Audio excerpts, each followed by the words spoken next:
in my heart and mind, I always return to Atlantic Island Park.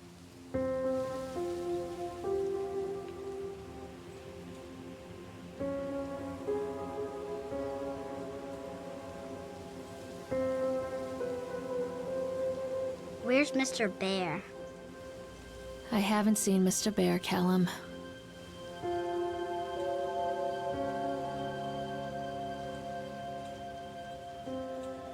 Stay in the car.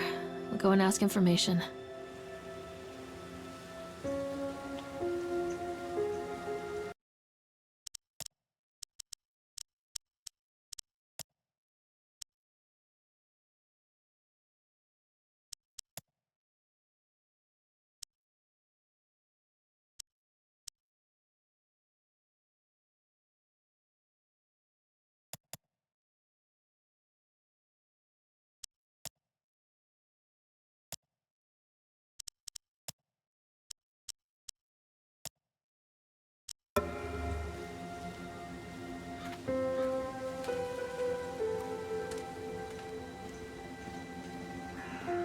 Attention, patrons. The park is now closed. Please make your way to the car park at your earliest convenience. Employees prepare the park for shutdown.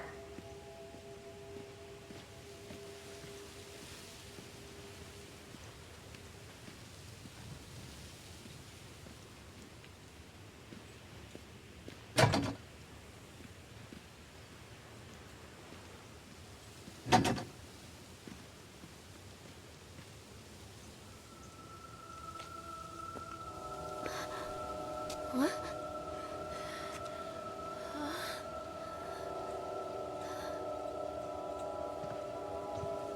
Hey, Lorraine. Lorraine. Don't blame yourself, Lorraine. People lose things all the time. Take a deep breath and think about the last place you saw your son's teddy bear. Hey, stop! I think your boy just ran into the park. I'll unlock the gates for you.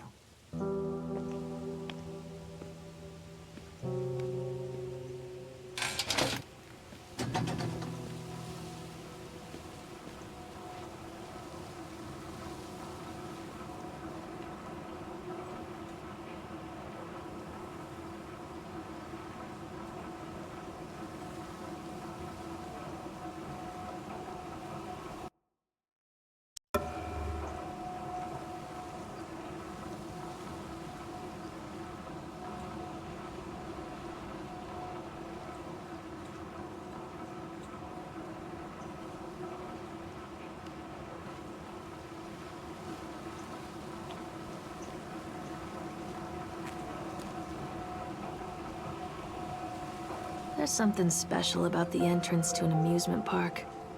A line drawn between the real world and the world of whimsy within. On this side, the apathy of our everyday lives. And on the other, anything we might dare to dream. It's no wonder Callum ran back inside. I wouldn't want to leave either. Attention employees, the park is now closed. Have a safe journey home.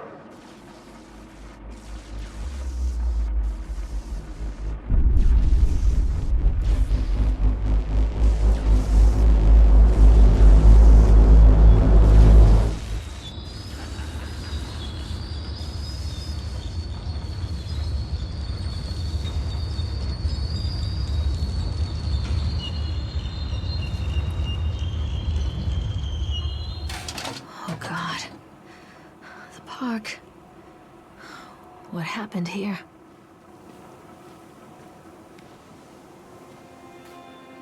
It's easy to get lost here.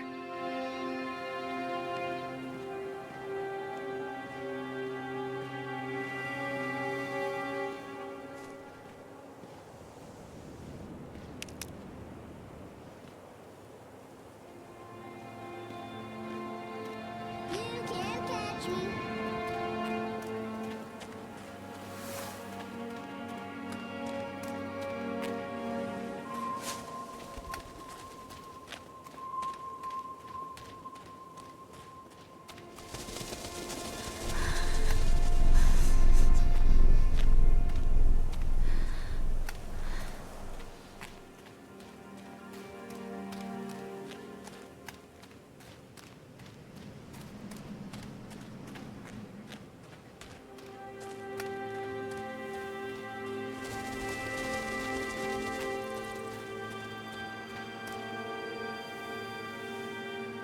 think this belongs to Callum.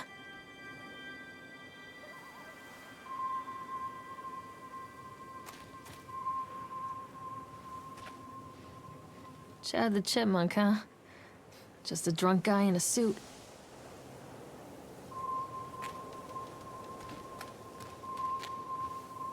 What is this about?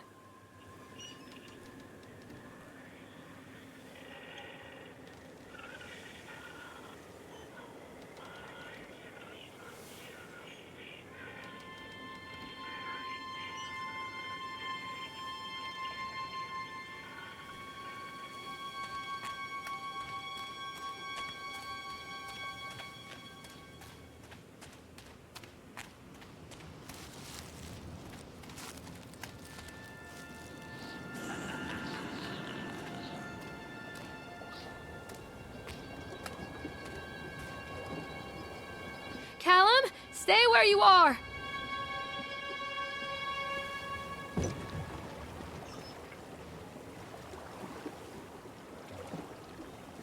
Come on, Mommy.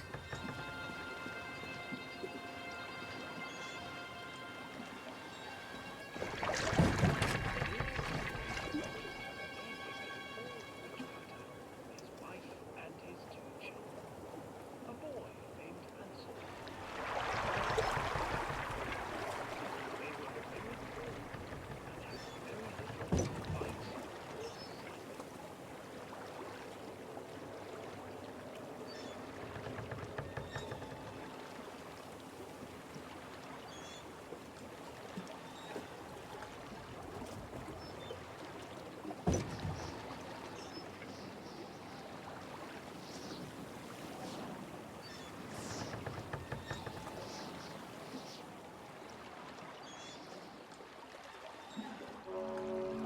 Near a great forest, there lived a poor woodcutter, his wife and his 2 children. A boy named Hansel and a girl named Gretel. They were very poor and had very little to bite or sup.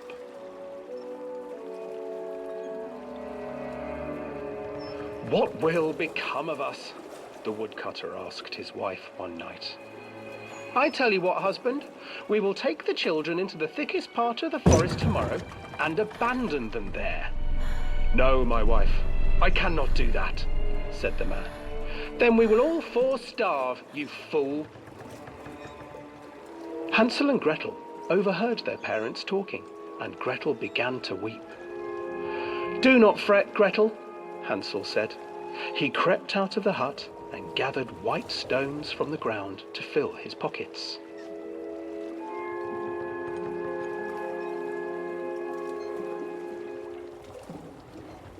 The next morning, the woodcutter leads the children into the forest. Before they leave, their mother gives them a slice of bread and warns them that they will get no more food that day. Clever Hansel leaves a trail of white stones behind them as they pass into the woods. When their father leaves them, the children wait a while, then follow the trail back to their parents' house.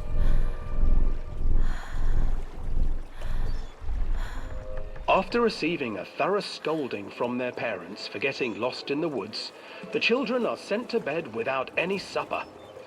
Hansel tried to sneak out and collect more white stones, but found that the door was locked. "Tomorrow I will take them into the woods myself," the wife told the woodcutter. In the morning, their mother gave them a slice of bread and led them deep into the forest once again.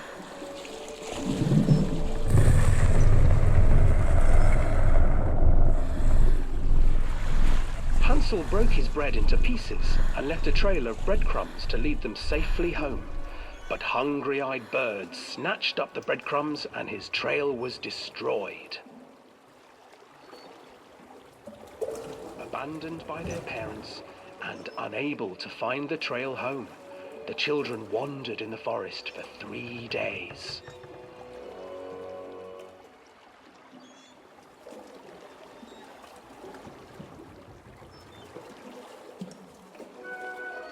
The children stumbled into a clearing with an exceedingly strange house.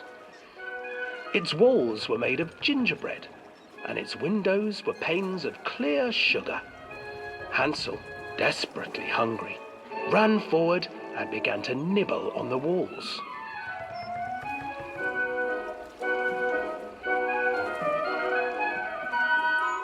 Nibble, nibble, little mouse. Who is nibbling at my house? An old woman emerged from the house, sniffing the air and peering around with cloudy eyes. Oh, you dear children, who brought you here? Just come in and stay with me. No harm will come to you. But Hansel and Gretel stayed back, for the old woman reminded them of their cruel mother. Come, children, don't be afraid. I have something for you. The old woman offered them 2 enormous lollipops. The children took them and began to eat. You see, nothing to fear here.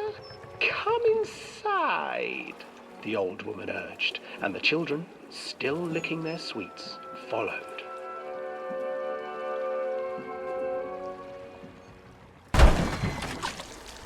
Once inside the house, the old woman changed. She stuffed Hansel into a cage and put Gretel to work, sweeping and cleaning her hut. Your brother will make a good mouthful, the old witch told Gretel. Once he is fattened up, I shall feast upon him.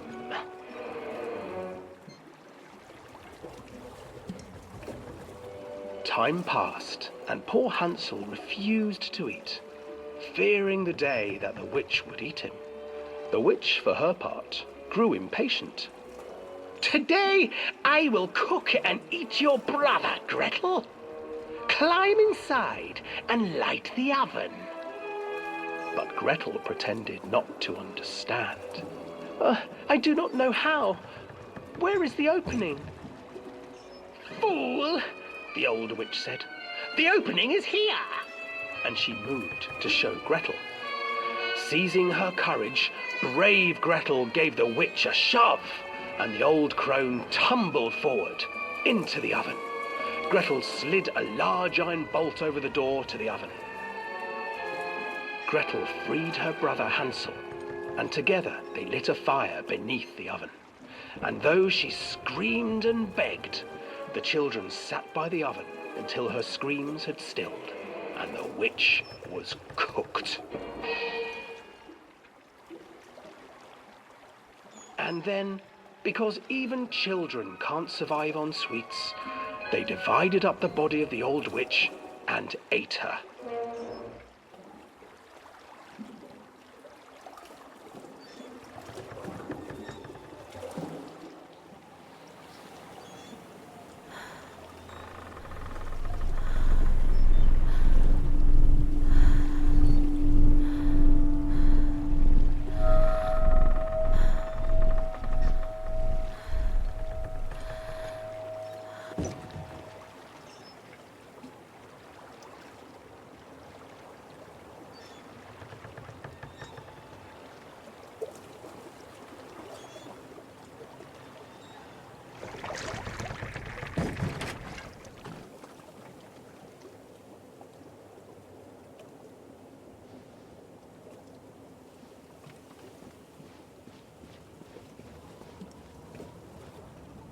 Hansel and Gretel.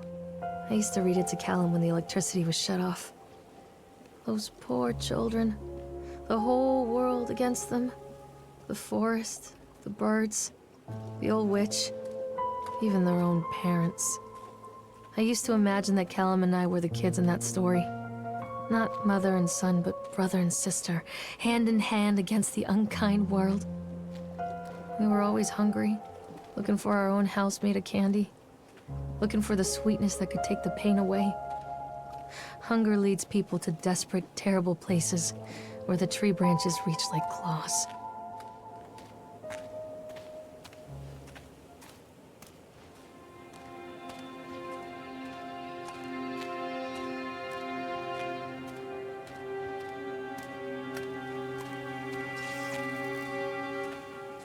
Another accident. This place.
This old thing used to make the blood run to my head.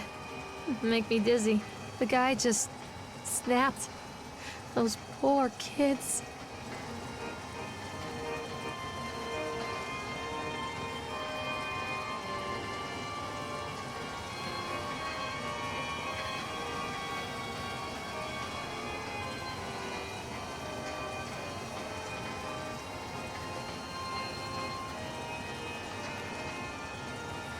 I can't get on while it's moving.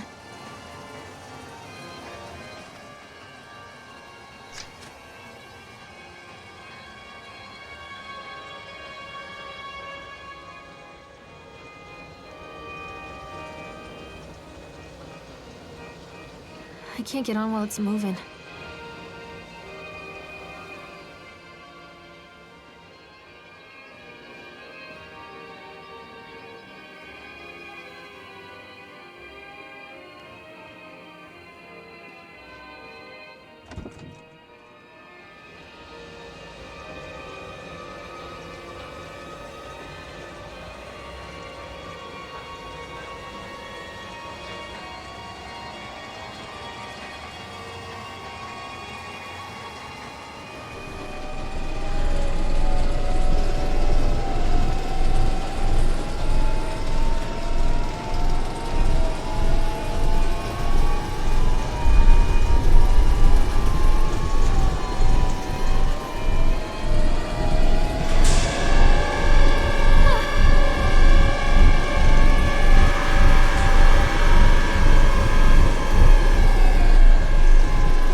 Oh, I remember this.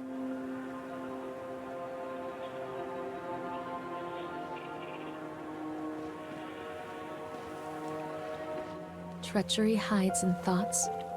Treachery that lashes like a whip and scars our insides. The first time I saw Callum, my thoughts betrayed me. I looked down at this wrinkled, red, bawling thing and I thought, is that it? We build our world from expectations, and the world that I had built for Callum was no different. He was so real, so there, and so far from my expectations. And they shattered, and as they fell in pieces, that one treacherous thought became a new foundation. All of the love that we shared, all of the warmth and goodness that followed, built on a single, traitorous thought.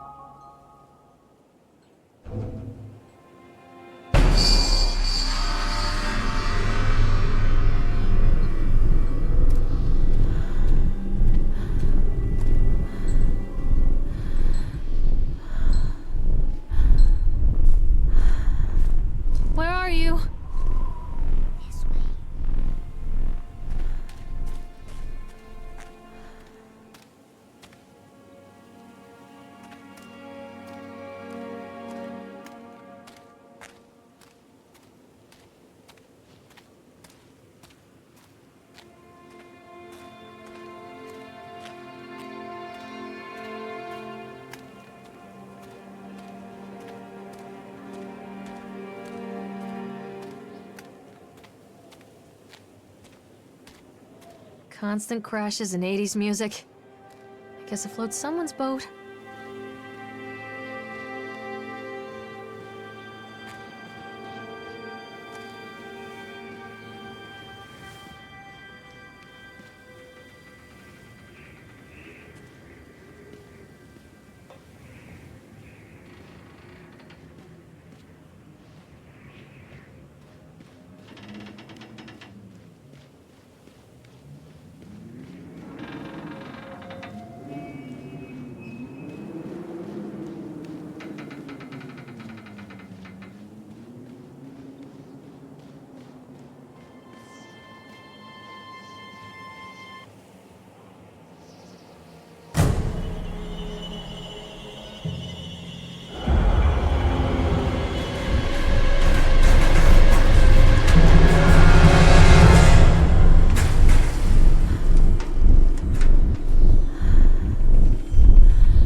It's a matter of public record that I am a failure as a mother. Once, when Callum was very small, I left him asleep in the car while I ran an errand. Don't even remember what it was. When I came back, the sheriff was standing next to the car, watching my boy through the window. I didn't like what I saw in his eyes. Judgment. He wrote me the ticket without saying a word, just the scratch of his pen on the notepad. When he gave it to me, our eyes met. I know what you're going through. My daughter, Helen, she just gets some help. Help was a bolt of lightning. Help was 1,000 volts surging through my veins. Help is agony. I'd rather die. I wanted to scream. I'd rather you pulled your gun and shot me. But instead my mouth said, "Yes, Sheriff."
People come into your life for a reason. Dad used to say that before Mom ran off. After that, he mostly just drank. Things were different for Don and I. When we met, I was sweeping the floor at Susie's diner. He came in with some workers, but he didn't try to flirt or cop a feel like the others. He just ordered a coffee and sat there, watching me. When my shift was over, he offered to walk me home. I don't know how to describe that walk. We talked and laughed and eventually kissed. It felt like love. It felt like a fairy tale. I can't tell you if Callum was made that night or one of the ones that followed, but I think it has to be that night. That one perfect night. Don and I moved in together, but then, well, he died. According to the supervisor, his safety harness failed when he was working on the top of the Ferris wheel. Don was there one moment, and then gone.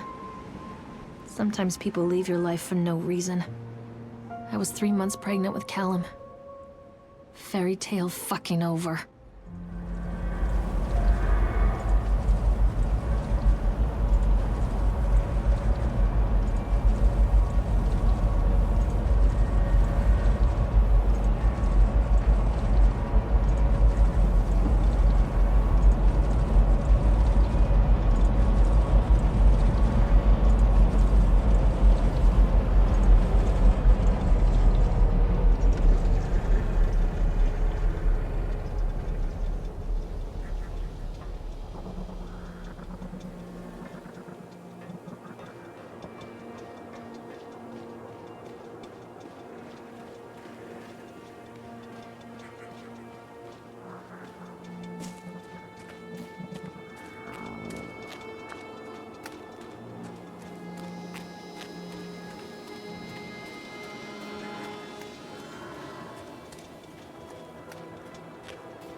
Too dark.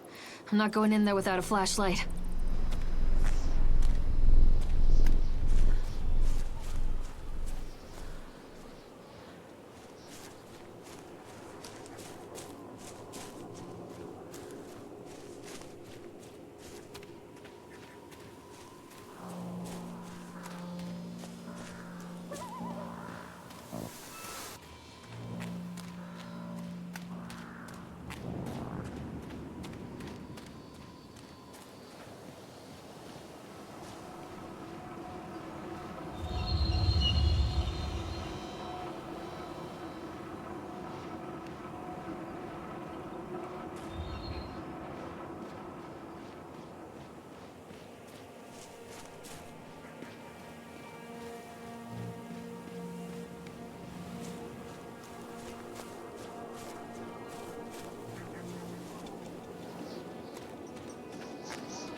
Mommy is coming, Callum.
A lot of people idolize their children. You hear them talking about their kids and just the way they talk, their fucking voices make me want to vomit. My angel likes to read, and little Johnny is so good on the piano. Fuck those people! You give up 9 months of your life carrying them, you traumatize yourself giving birth to them, and then you spend the rest of your life as their slave. Wiping asses, mopping up piss, feeding them. Little life-sucking monsters who take and take and take until... we all go insane. Any parent who pretends otherwise is just dishonest. That's called choice supportive bias. I am honest. Callum really grinds my gears, and he owes me everything. Everything. It'd serve the little fuck right if I just abandoned him. I always wanted to ride this one. Never got around to do it before.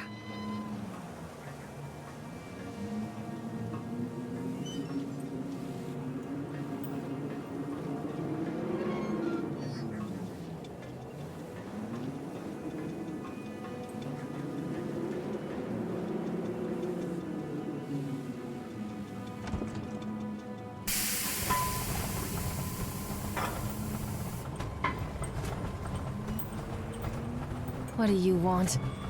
We need to talk about Callum. What do you mean? What have you done to him? That's insulting. You and your boy are everything that this place doesn't want. The antithesis of what we stand for. Where is Callum? The poor child. He tried so hard to do what he was taught. He even left you a trail of breadcrumbs. But the park is just so hungry. Tell me where my son is. The witch has him now. Has both of you. No happy ending here, I'm afraid. Just leave me alone. Fool. You always were.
The witch awaits.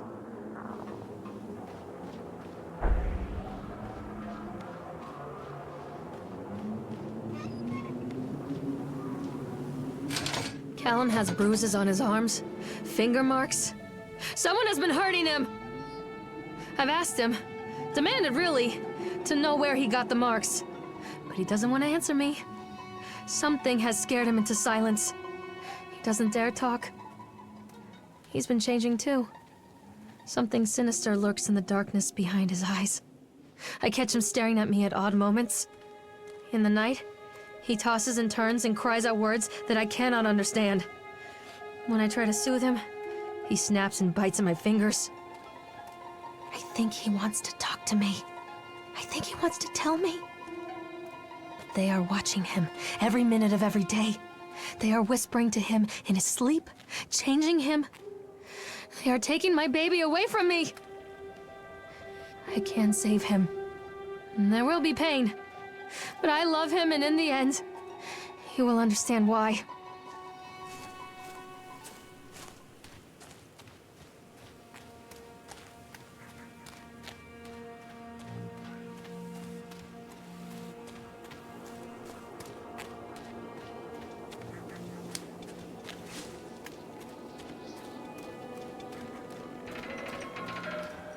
The whole town was shocked by that one.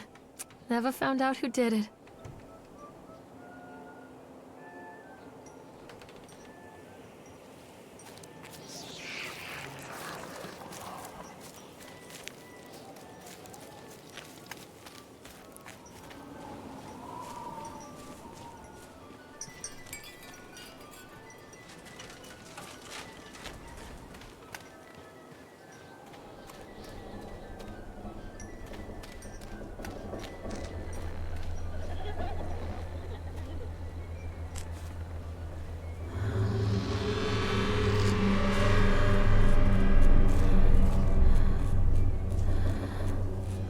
Bastard. Who did this to him?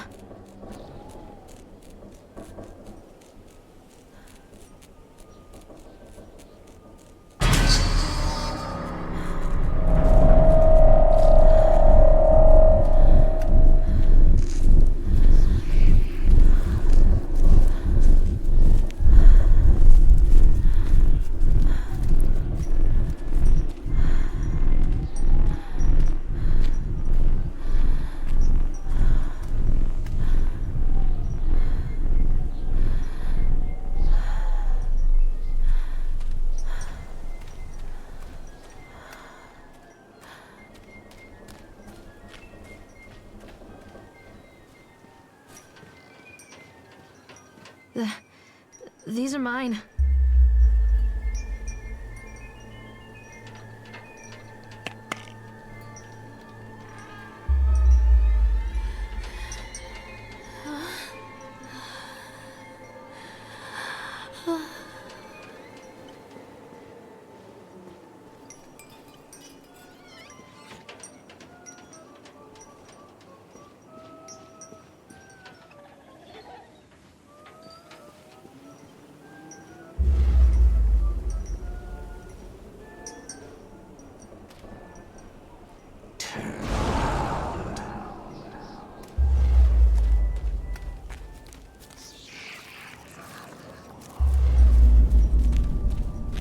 Don't touch me!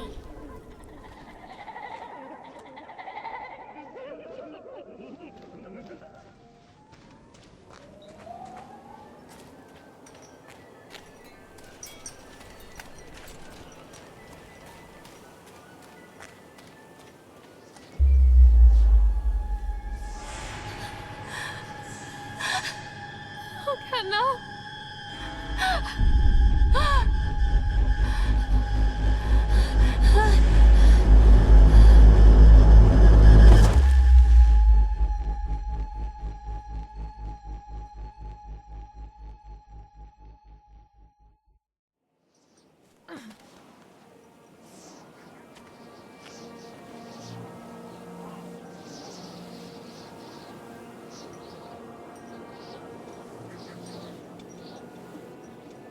The park is a collage of contradictions all of its own.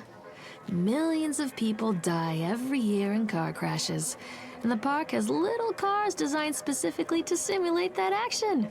Hear the children scream with joy.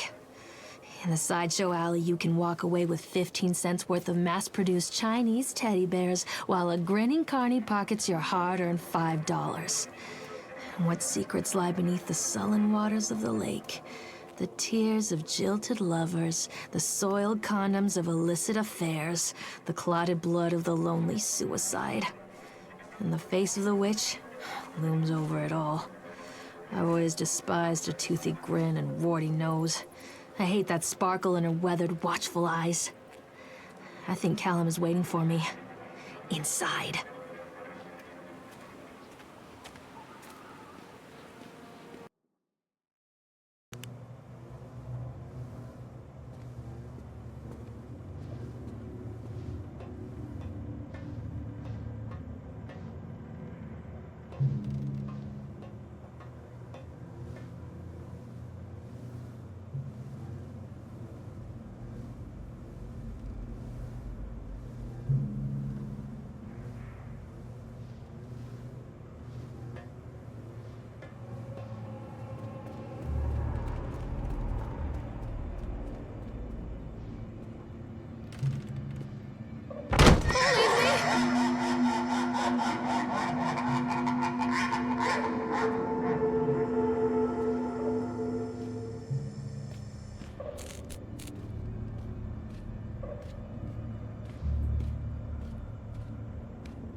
After they let me out, they gave me Callum back and sent me home with a handful of breadcrumbs.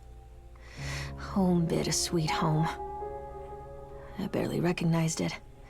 Where there had been color and light, there were shadows and regrets. Where there had been warmth, there was a bone-deep coldness that never went away. I tried my hardest to keep the ghosts at bay. Don, watching from the dusty corners while I tried to teach his son to read. My father, coldly assessing me and finding me lacking. I devoted myself to Callum, did the things that they told me. It will get better, they said. Every day will be a little better than the last. I'm in the woods now, lost and afraid. Things never got any better.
Stories are told again and again, and from their shape we build our understanding of the world. Two children are led into the woods.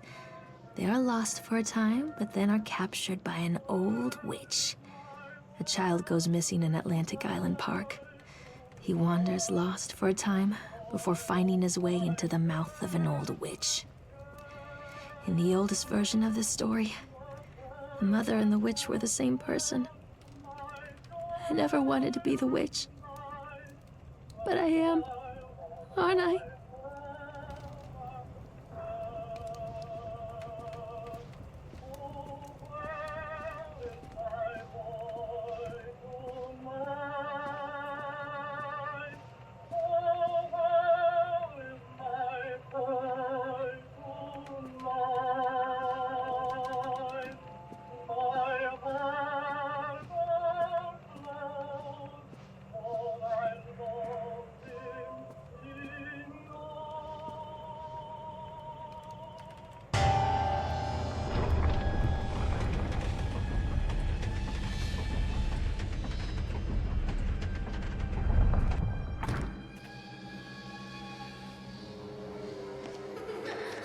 Callum? Callum?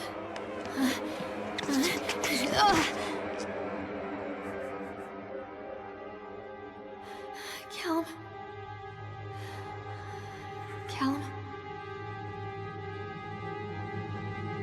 Callum!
Hey, Lorraine. Lorraine. Don't blame yourself, Lorraine. People lose things all the time.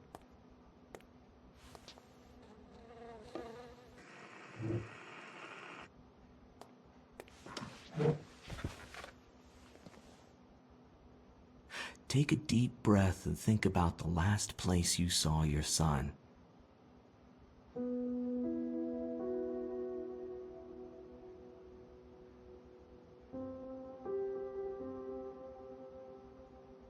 In my heart and mind, I always return to Atlantic Island Park.